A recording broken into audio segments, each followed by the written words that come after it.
to be intentional with their lives. But you just said something for me that was like an aha moment. You said that you found a way to be happy. So how did you, have you come to your purpose? And for you, what does intentional look like?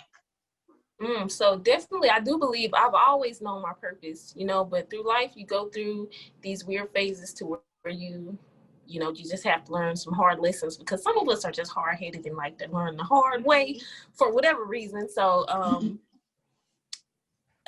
as I learned my lesson and I decided that my happiness is not tied to anybody else and that it's nobody else's responsibility. So I had to really look inward and accept accountability for the role I played in my own demise, and not keep pointing the finger at everybody else and playing victim. Like, I wrote a poem that said, ain't it crazy how we self-destruct and then have the nerve to cry after we planned our own demise, talking about, I can't believe this happened to me. Lie, like we surprised a damsel in distress, pretending like you stuck. Get up, because ain't nobody coming to save you. So told y'all. Like, yes. I had an aha moment, like, wow,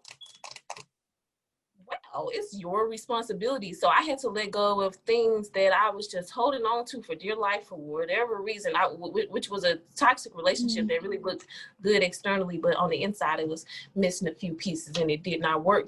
But when I let it go, being intentional for me looked like me deciding, hey, do you want to be sad forever and be in the comfort of somebody that actually makes you uncomfortable? Or do you want to just go ahead, cry in the Camry for a couple of months and then be over it and then be living your best life? So again, I had to make a decision to leave, and I left with what I had on my back, because what I had inside me, I felt like, wow, I know God got to have something better for me. I know this is not how life should be for me. I did not want to go to my grave unhappy. Like, that sounds scary, to die and not have been happy. So when I left, I had to detach myself and let go of everything.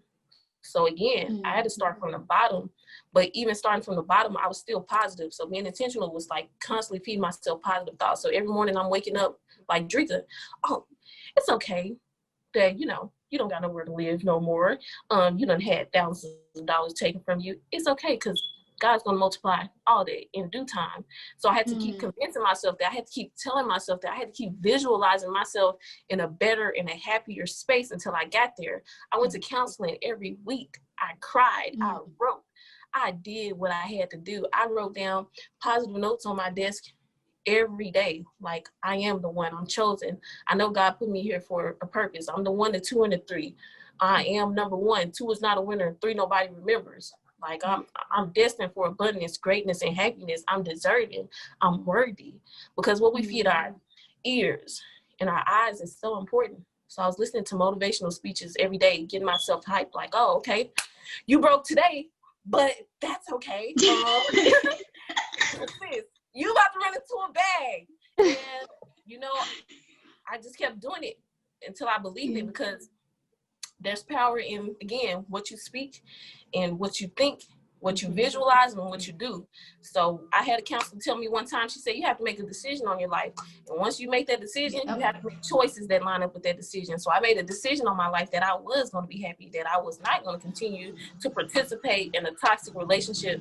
And then every day I was intentional on making choices that lined up with that decision that I made. Because I could have easily fell back into that cycle, which I had done in the past so many times.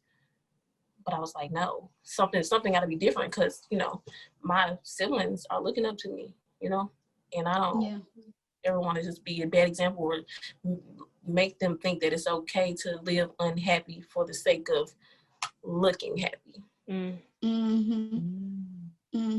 Wow.